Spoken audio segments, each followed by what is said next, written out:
আসসালামু আলাইকুম। প্রিয় সুধী, ইলিশ মাছের ইতিকথা।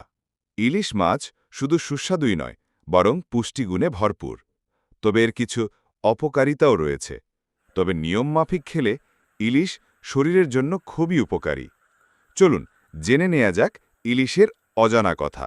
সবার আগে জানব ইলিশের উপকারিতা।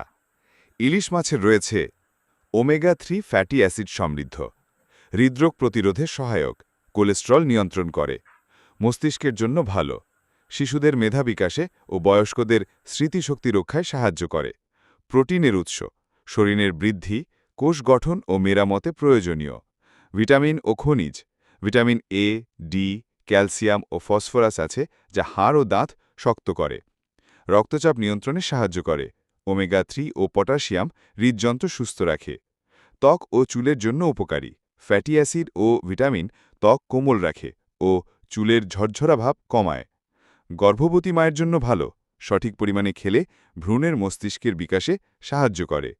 এবার জানব ইলিশ মাছের অপকারিতা। ১. তেল বেশি থাকায় ক্যালোরি বেশি, অতিরিক্ত খেলে স্থূলতা, ডায়াবেটিস বা হৃদরোগের ঝুঁকি বাড়াতে পারে। ২. অতিরিক্ত ভাজা বা তেলে রান্না করলে ক্ষতিকর, এতে তেলের পরিমাণ দ্বিগুণ হয়ে শরীরে ফ্যাট জমে। ৩.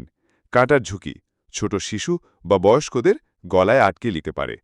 ৪.